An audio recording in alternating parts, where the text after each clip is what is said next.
পরের দিন সকালে বাদল তালগাছের গুড়িটা লম্বালম্বি করে কেটে ফেলে।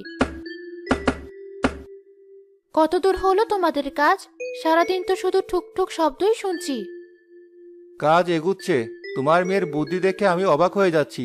ও যা বলেছে সেভাবেই কাজ করছি। দেখো কাজটা কতটা সুন্দর হয়েছে। বাবা মেয়ে মিলে গুড়ির ভেতরের নরম অংশ চেঁচে ফেলে গুড়িটিকে ঠিক ডিঙি নৌকার মতো আকৃতি দেয়। বাবা দেখো কি সুন্দর লাগছে। এখন একটা শক্ত দেখে বাঁশ কেটে বইটা বানাতে হবে।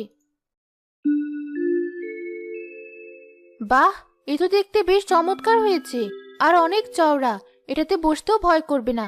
এখন এটা পানিতে ভাসানোর পালা। কাল সকালেই তোমরা বের হবে, তাই না? হ্যাঁ, কাল সকালে আমাদের নতুন যাত্রা শুরু হবে। বৃষ্টি, তুই আমার সাথে যাবি তো?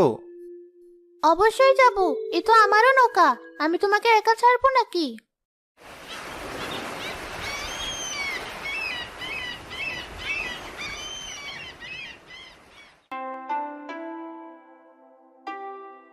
বাবা, আমাদের নৌকাটা কিন্তু একদম তুলছে না। কি আরাম করে বসে আছি দেখো। হ্যাঁ মা, তোর বুদ্ধিটা কাজে দিয়েছে। দুটো একসাথে বাঁধা বলে এটা এত স্থির। তারা নৌকার বাজারে পৌঁছায়। খালের কিনারায় সারি সারি নৌকা। কেউ সবজি বিক্রি করছে, কেউ মাছ, কেউ মুদি দোকান দিয়েছে।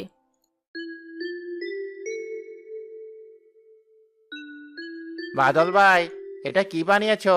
এত দেখে অন্যরকম নৌকা।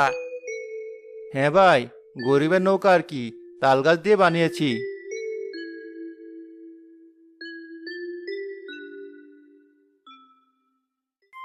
কিরে বাদল, শেষমেশ তাল গাছ নিয়ে পানিতে নেমেছিস? ফল বিক্রি করতে এসেছিস নাকি সার্কাস দেখাতে? যা পেয়েছি তাই দিয়ে চেষ্টা করেছি জব্বার ভাই। বসে থাকার চেয়ে তো ভালো। এই তাল গাছের ভেলায় চড়ে কে তোর ফল কিনবে? দেখলেই তো ভয় লাগে, কখন জানি ডুবে যায়। আমার মতো এমন শক্তপোক্ত নৌকা বানাতে পয়সা লাগে বুঝলি। তোদের মতো ফকিরের কপালে ওসব নেই। আমাদের নৌকা ডোবার নয় জব্বার চাচা। এটা আপনার একলা নৌকার চেয়ে অনেক বেশি ভালো। আপনি নিচের চরকায় তিল দিন। ওরে বজ্জাত মেয়ে, মুখের ওপর কথা বলিস? তুইও দেখি বাপের মতো হয়েছিস। দেখবো আজ তোর কয়টা ফল বিক্রি হয়। একটাও যদি বিক্রি করতে পারিস তাহলে আমার নাম জব্বার না।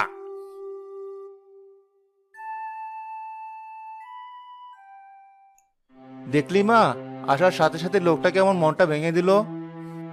ওর কথায় কান দিও না বাবা। তুমি শুধু ভালো করে হাঁক দাও। বলো টাটকা আম পেয়ারা আছে। টাটকা ফল, মিষ্টি আম, পেয়ারা। আরো জোরে। তোমার গলার জোর কি বন্যার পানিতে ভেসে গেছে? এমন ভাবে বলো যেন খালের ওপারের লোকও শুনতে পায়। এদিকে আসুন, এদিকে আসুন। গাছের পাকা আম, টাটকা পেয়ারা। একবার খেয়ে দেখুন, বারবার আসতে হবে।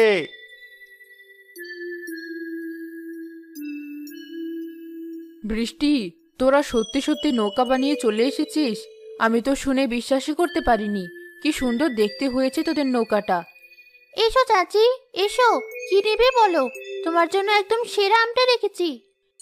দে মা, 1 কেজি আম দে। তোরা যে নিজেদের চেষ্টায় এত সুন্দর একটা উপায় বের করেছিস, এটাই তো অনেক বড় ব্যাপার। হালিমা প্রথম ক্রেতা হিসেবে ফল কেনে। তার দেখা দেখে আরো 2-1 জন এগিয়ে আসে। চাচা, আপনাদের নৌকাটা তো দারুণ। এটা বানালেন কিভাবে? আর বলো না, সবই আমার মেয়ের বুদ্ধি। একটা তাল গাছের গুড়ি পেয়েছিলাম। বাদল গল্পটা বলতে শুরু করলে আসলাম মুগ্ধ হয়ে শুনে এবং 2 কেজি পেয়ারা কিনে। দেখলে তো, মানুষ আমাদের নৌকা দেখে ভয় পাচ্ছে না, বরং প্রশংসা করছে। জব্বার চাচার কথা একদম ভুল। হ্যাঁ মা, তোর কথাই ঠিক। সততা আর পরিশ্রম থাকলে মানুষ ঠিকই কদর করে। ধীরে ধীরে তাদের বিক্রি বাড়তে থাকে। দুপুর হতে হতে ঝুড়ির অর্ধেক ফল বিক্রি হয়ে যায়।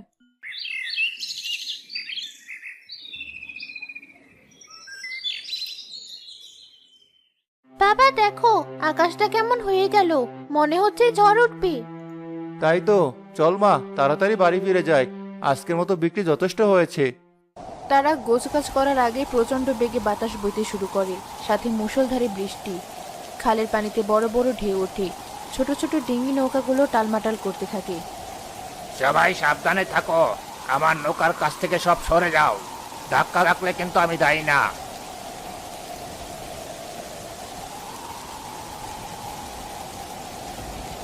বাবা, আমাদের নৌকাটা কিন্তু অত দুলছে না, দেখো কি স্থির হয়ে আছি। হ্যাঁ মা, ঢেউগুলোকে সামলে নিতে পারছে। তোর বুদ্ধিটা আজ আমাদের প্রাণ বাঁচালো। হঠাৎ জব্বারের নৌকা বাতাসের এক ঝাপটায় ভেঙে পানিতে ডুবতে থাকে। বাঁচাও, আমার নৌকা ডুবে গেল, আমি সাঁতার জানি না, বাঁচাও।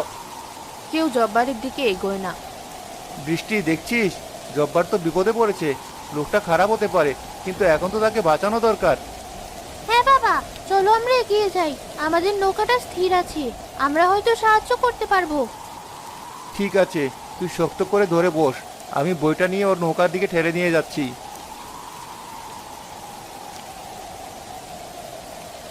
বাদল ভাই, আমাকে বাঁচা, আমার সব টাকা পয়সা তোকে দিয়ে দেবো, শুধু আমাকে ডাঙ্গায় তুলে দে। টাকার কথা পরে হবে জব্বার ভাই, আগে তো প্রাণটা বাঁচুক। বৃষ্টি, দড়িটা ওনাদিকে ছুড়ে দে।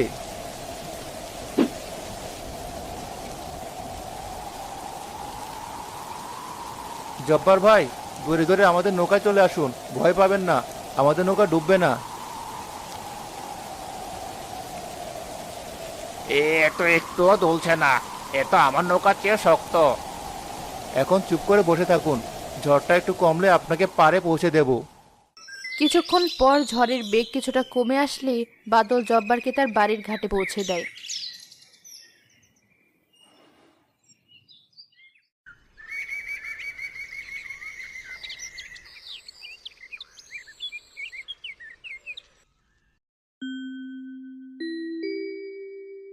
বাদল ভাই, তোমরা কাল যা করেছো তাতে সারা গ্রামের মানুষ তোমাদের প্রশংসা করছে। নিজেদের জীবনের ঝুঁকি নিয়ে তোমরা জব্বারের মতো একটা মানুষকে বাঁচিয়েছো। আরে না না, তেমন কিছু না, বিপদের সময় তো মানুষই মানুষের পাশে দাঁড়াবে। বাদল ভাই, একটু কথা বলতে পারি? হ্যাঁ বলুন। আমি খুব লজ্জিত, আমি তোমাদের কত অপমান করেছি, তোমাদের নৌকা নিয়ে ঠাট্টা করেছে, আর কাল সেই তাল গাছের নৌকায় আমার প্রাণ বাঁচালো। যা হওয়ার হয়ে গেছে চাচা, ওসব মনে রেখে কি লাভ। না মা, মনে রাখা দরকার। আমি বুঝতে পেরেছি কোনো জিনিসকে তার বাইরের চেহারা দেখে বিচার করতে নেই। তোদের এই নৌকাটা দেখতে যেমনই হোক, কাজের বেলায় আমার দামি নৌকার চেয়েও সেরা, আর তোদের মনটাও অনেক বড়। এসব বলে আর লজ্জা দেবেন না জব্বার ভাই। না ভাই, এটা লজ্জার কথা নয়, এটা আমার স্বীকারোক্তি। আমি আমার ভুলের প্রায়শ্চিত্ত করতে চাই। আজ থেকে এই বাজারে যত নৌকা চলবে, কারো কাছ থেকে আমি কোনো ভাড়া নেব না। এই বন্যা যতদিন থাকবে, সবার জন্য পারাপার বিনামূল্যে। এটা আমার তরফ থেকে গ্রামের জন্য সামান্য সেবা। সাবাস জব্বার, দেরিতে হলেও তোমার সুমতি ফিরেছে দেখে ভালো লাগলো। আর বাদল, তুমি আর তোমার মেয়ে বৃষ্টি এই গ্রামের গর্ব। তোমরা দেখিয়ে দিয়েছো যে শুধু টাকা পয়সা নয়, বুদ্ধি, সাহস আর সততা দিয়েই যে কোনো বিপদকে জয় করা যায়। বৃষ্টিমা, তোমার ওই নৌকা দেখে আমি শিক্ষা পেয়েছি। আমিও ভাবছি গ্রামের তরুণদের নিয়ে এমন কিছু ভাসমান ভেলা বানাবো, যেগুলো জরুরি অবস্থায় কাজে লাগবে। তোমার এই বুদ্ধিটা কিন্তু অসাধারণ। ধন্যবাদ চাচা। প্রায় 1 মাস পর বন্যার পানি নামতে শুরু করে, গ্রাম ধীরে ধীরে তার পুরনো রূপে ফিরে। যাক, পানি তাহলে নামতে শুরু করলো, আর কয়েকদিন গেলেই হয়তো আবার মাটিতে পা রাখা যাবে। হ্যাঁ, বাজারটাও হয়তো আবার আগের জায়গায় বসবে। বাবা, আমাদের নৌকাটার কি হবে?